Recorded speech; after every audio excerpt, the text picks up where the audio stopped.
Indian Premier League, IPL. Okay, so the IPL. This is the one that basically broke cricket's brain and rebuilt it from scratch. Here's what happened. It's 2008. Cricket is this long, slow, traditional thing where you watch a test match for 5 days, 5 whole days, and sometimes it just ends in a draw anyway. And then the IPL came along and said, what if we did it in 3 hours, added fireworks, got Bollywood involved, made every team look like a superhero franchise, and just went completely insane with it? 500 million people watched every season. And look, I know people throw big numbers around all the time and it stops meaning anything. So let me make this real for you. The IPL's media rights deal, just the TV and streaming rights, is worth more per game than the NFL gets.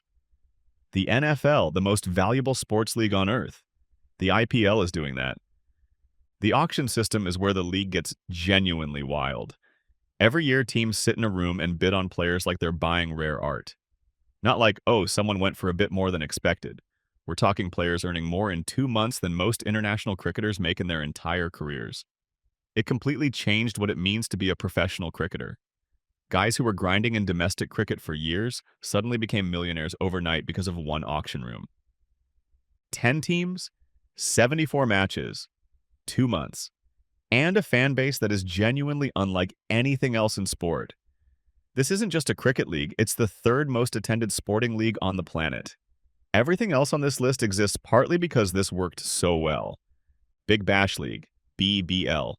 So Australia saw what the IPL was doing and basically said, okay, we're doing that, but it's summer here, so... The BBL started in 2011, and it's honestly the most accessible, family-friendly version of cricket you'll find anywhere.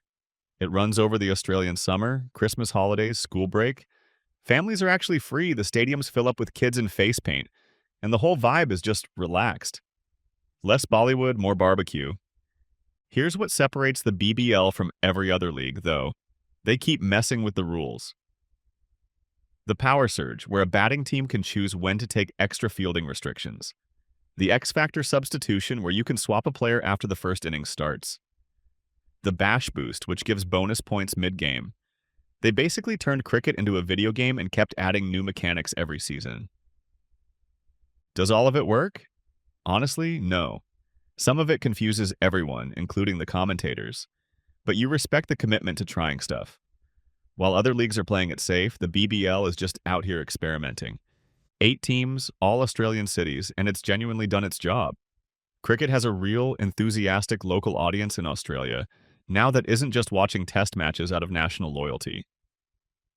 Pakistan Super League, PSL. Okay, real talk. This one has had a journey. The PSL started in 2016, and for its first few years it literally couldn't be played in Pakistan.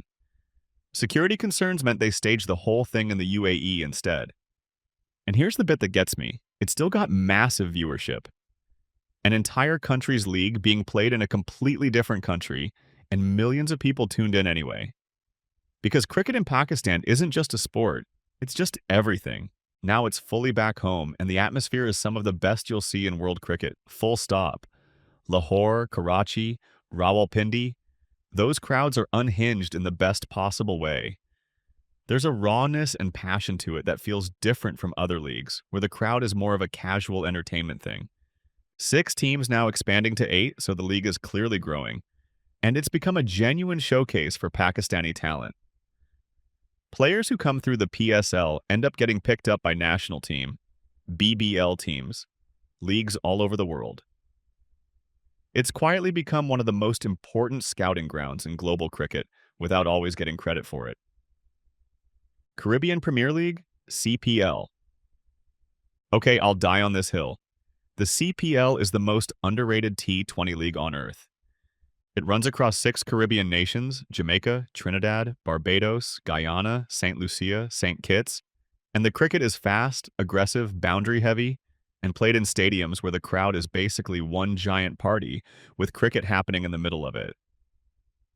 Someone turned the volume up, brought a steel drum band, and decided to also play cricket. That's the vibe. And the talent here is genuinely ridiculous. Andre Russell, Shea Hope, Shimron Hetmeyer. These are some of the most explosive, physically gifted cricketers on Earth in their natural habitat, just going completely feral for 6 weeks. The honest problem is that the global visibility hasn't matched the quality of cricket on the pitch. The broadcast reach, the scheduling, the overall attention it gets internationally, it hasn't kept up. But here's the thing. Anyone who actually watches the CPL comes away impressed. Every single time. It's one of those leagues where if you stumble across it, you immediately wonder why you weren't watching it already. T20 South Africa. This one's only a couple of years old and it's already properly good. Not good for a new league, good. Just good. T20 launched in January 2023, and here's the detail everyone tends to skip over. Every single franchise is owned by an IPL team. MI Cape Town, Sunrisers Eastern Cape, Joburg Super Kings. The IPL didn't just inspire this league, IPL money is literally inside it, which means the investment and the infrastructure was serious from literally day one. No scraping together sponsors, no figuring out if it'll survive. The money was already there, and the cricket itself is genuinely interesting. South African pitches have pace, bounce, a bit of everything. The conditions actually challenge batters in a way that some other leagues don't. So matches are competitive in a proper way, not just a six-hitting contest for 3 hours. 3 seasons in, and it's already got real rivalries, real storylines, a growing fan base. That's rare for a league this young. Most new leagues spend their first few years just trying to be stable. T20 skipped that phase entirely. The 100 England. Oh, this one. This one started a civil war in cricket that hasn't fully ended. So England already had a T20 competition. The Vitality Blast, been going since 2003, works fine. And then the ECB looked at it and thought, what if we made something more confusing? And they invented the 100. So instead of overs, 6 balls per over, the way cricket has worked forever, they use sets of 10 balls, 100 balls per innings. The idea was to make it more accessible for people who don't already follow cricket. New fans, younger audiences, people who find the rules intimidating. The reaction from existing cricket fans was exactly what you'd expect if someone redesigned the wheel and told you it's simpler now. Not great. But honestly, stick with me here. It's working. Attendances are strong, the women's competition runs alongside the men's at the same venues on the same days, which gives it a genuinely different feel to any other cricket event in the world. And it's brought in viewers who genuinely never watched cricket before. 8 city-based teams, strong crowds, and the fact that people are still arguing furiously about whether it should even exist means people are paying attention. Controversial is basically free marketing. ILT Divdesmet, UAE. So the UAE had been hosting cricket for years before this. PSL games, neutral venue tests, IPL playoff matches. They basically became the Switzerland of global cricket. The neutral ground where everyone plays when they can't play somewhere else. And then they went, actually, why don't we just have our own league? 6 teams, runs in January, slots neatly into the international calendar when most other leagues aren't happening. And look, the UAE doesn't have a massive local cricket culture of its own. But what it does have is world-class infrastructure, serious money, and a huge South Asian expat population that is completely cricket-obsessed. So you've got this interesting situation where the country doesn't produce cricket fans, but it imports them. The stands are full because of who lives there, not where it is. It's young, it's growing, and the financial foundation, again, with IPL franchise involvement, is solid enough that it's not going anywhere. One to keep an eye on. Lanka Premier League, LPL. Sri Lanka has produced some of the most technically gifted cricketers in history. Mutia Muralitharan, Kumar Sangakkara, Lasith Malinga.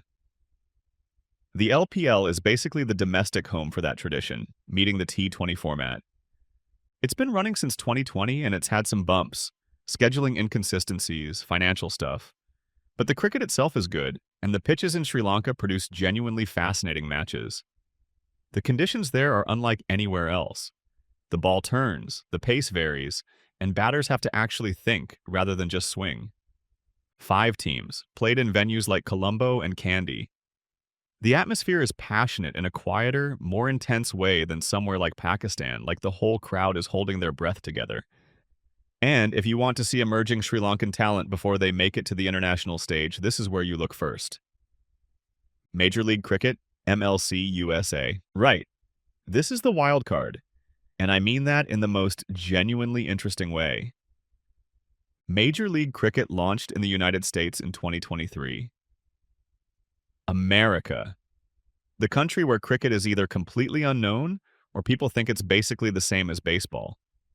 And yet, it launched, it ran, people watched, and it's still going. So why does America even make sense for this? Here's the thing. America has around 30 million South Asian diaspora. 30 million people who grew up watching cricket, who understand it, who love it, and who currently have no local team to support. MLC is trying to fix that. It's not trying to convert American sports fans. It's serving the people already there who just haven't had anything to watch. 6 teams played in purpose-built cricket stadiums in cities like Dallas and New York. The 2024 T20 World Cup being co-hosted in the US gave it a spotlight and a legitimacy boost that most new leagues never get. The cricket is genuinely competitive. The production quality is high. Is it elite yet? No. Is the off-field administration a bit of a mess? Yeah, honestly. But the potential here is not small. This is the one that in 10 years, people are either going to point to as the moment American cricket started, or the moment everyone tried and failed. And I genuinely don't know which one it'll be. That's what makes it interesting. If this helped you finally make sense of why there's a T20 league happening somewhere on Earth at basically every moment of the year, hit the like button. It genuinely helps. Subscribe for more. And drop a comment. Which of these leagues do you think becomes properly elite in the next 10 years? Because I don't think the answer is as obvious as everyone assumes. Thanks for watching.